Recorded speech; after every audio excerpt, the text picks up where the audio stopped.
ॐ भूर्भुवस्वः तत्सवितुर्वरेण्यं भर्गो देवस्य धीमहि धियो यो नः प्रचोदयात्। उस प्राण स्वरूप दुखनाशक सुख स्वरूप श्रेष्ठ तेजस्वी पापनाशक देव स्वरूप परमात्मा को हम अपनी अंतरात्मा में धारण करें। वह परमात्मा हमारी बुद्धि को सतमार्ग की ओर प्रेरित करे। भाइयों बहनों, जय श्री राम, जय गुरुदेव, जय माँ आदिशक्ति। आज आप सभी आत्मीय परिवारजनों के बीच में एक नई शुरुआत करने जा रहा हूँ। इस संबंध में कई बार मेरे समक्ष जिज्ञासाएं आई हैं, किंतु व्यवस्थाएं उस अनुरूप नहीं थी जिस अनुरूप होने पर मैं आप सबके समक्ष इस रूप में आ सकता था। आज से मैं प्रयास करूंगा, जैसे जैसे समय मिलेगा, आप सबको आसनों का विज्ञान समझाऊंगा, क्योंकि साधना के पथ पर अग्रसर होने वाले साधकों के लिए,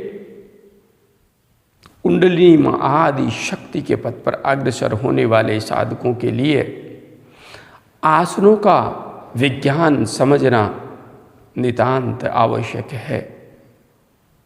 योग विद्या जो कि 8 चरणों से होकर के गुजरती है, आसनों का इसमें अत्यंत महत्वपूर्ण स्थान है। वर्तमान समय में हम देखते हैं कि विभिन्न प्रकार की आदि व्याधि अर्थात बीमारियों ने हमारे जनजीवन को जकड़ लिया है। खान पान ऐसा हो गया है कि हम नियमों का पालन चाह कर भी अच्छी तरह से नहीं कर पाते।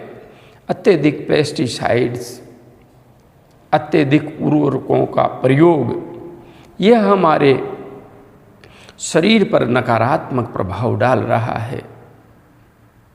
तो ऐसी स्थितियों में हम हमारे इस शरीर रूपी मंदिर को कैसे स्वस्थ रखें और उस परमात्म लक्ष्य की प्राप्ति की ओर निरंतर आगे बढ़ते रहें, इसके लिए आवश्यक है कि हम उस गूढ़ विज्ञान से गहराई से जुड़ें, उसे गहराई से समझें, जो कि हमें शारीरिक, मानसिक एवं आध्यात्मिक रूपांतरण प्रदान करता है। आप सब भाई बहनों के लिए यह ज्ञान वैसे नया तो नहीं है, सिखाने वाले भी बहुत हैं, लेकिन मैं आप सबको आसनों की उन बारीकियों से रूबरू करवाऊंगा जिन बारीकियों से अधिकांशतया आप रूबरू नहीं हो पाते। आसन किस प्रकार से किए जाने चाहिए, आसन करने पर आपको बेहतर लाभ किस प्रकार से होगा और सावधानी कैसे रखें अभ्यास करते हुए। यहाँ पर जब आप आसनों का विज्ञान समझते हैं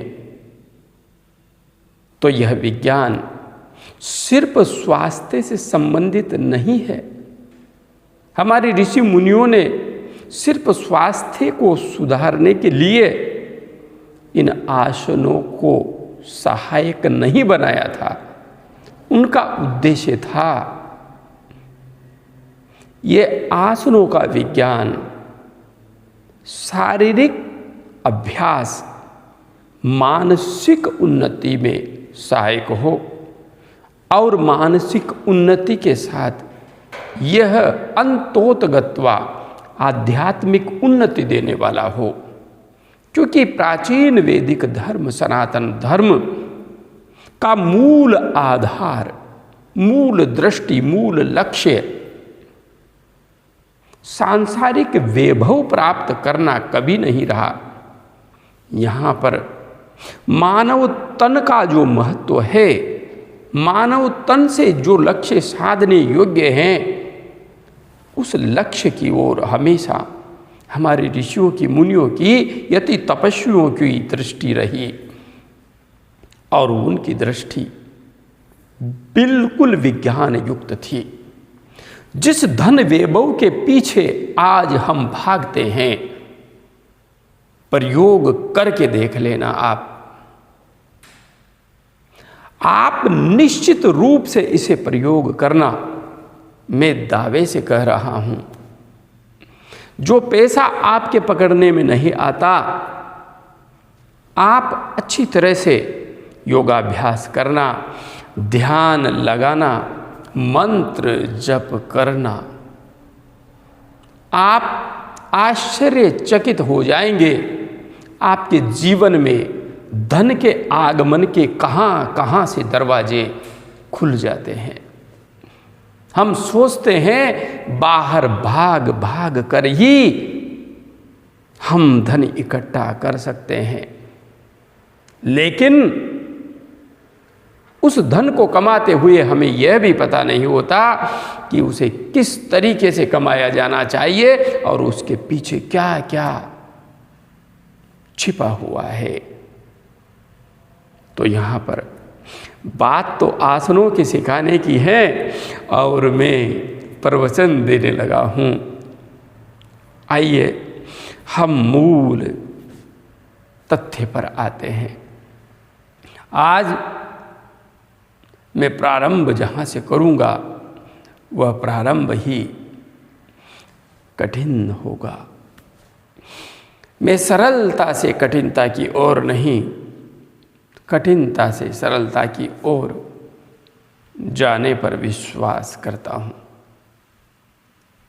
इसलिए आसनों के विज्ञान को समझने की दिशा में प्रथम अभ्यास शीर्षासन का करेंगे, क्योंकि इसे विपरीत करणी मुद्रा भी कहते हैं। और कुंडलिनी जागरण में शीर्षासन का बड़ा महत्व है। हमारी प्राण शक्ति का सारा प्रवाह हमारे सिर की ओर हो जाता है और कुंडलिनी जागरण करने पर सुषुम्ना मार्ग से हमें प्राण का प्रवाह सिर की ओर ही करना होता है। तो चलिए हम आसनों के राजा शीर्षासन का विज्ञान समझते हैं। हाँ, इस संबंध में मैं पहले ही बता देता हूँ, ये आसन आसनों का राजा है, सावधानी से करने योग्य है। आप जब भी इसका अभ्यास करें तो आप सहायक की सहायता लें। आपके साथ कोई न कोई होना चाहिए। पैरों को प्रारंभ में उठाने के लिए आपको सपोर्ट की सहायता लेनी ही पड़ेगी, इसके बिना नहीं हो पाएगा। लेकिन ऐसा नहीं है, इसे नहीं किया जा सकता। 1 महीने के अभ्यास मात्र से आप इसमें निश्चित रूप से प्रवीण हो जाएंगे। हाँ, जो स्टेप्स, जो प्रक्रिया मैं बता रहा हूँ उसे ध्यान से देखें। और विशेष बात, आसनों के साथ श्वासों का विज्ञान जुड़ा हुआ है। इनका मूल उद्देश्य है आत्मस्थ होना। लाभ हमें पूरा पूरा मिले, हमें शारीरिक, मानसिक एवं आध्यात्मिक लाभ हो, इस उद्देश्य से हम आसनों का अभ्यास करेंगे। तो यह शीर्षासन, जो कि विपरीत करणी मुद्रा है, आपकी प्राण ऊर्जा के प्रवाह को विपरीत बना देता है। और इस आसन का अभ्यास करने से माँ आदि शक्ति कुंडलिनी, जो कि मूलाधार चक्र में विद्यमान रहती है। सहस्रार स्थित भगवान आदिनाथ, भगवान सदाशिव सच्चिदानंद परब्रह्म परमात्मा की ओर प्रवाहित होने की स्थिति स्वतः ही निर्मित होती है। तो चलिए हम उस दिव्य चेतना भगवान त्र्यंबकेश्वर का स्मरण करते हुए शीर्षासन का अभ्यास करने की ओर आगे बढ़ते हैं। ओम त्र्यंबकं यजामहे सुगंधिं पुष्टिवर्धनम्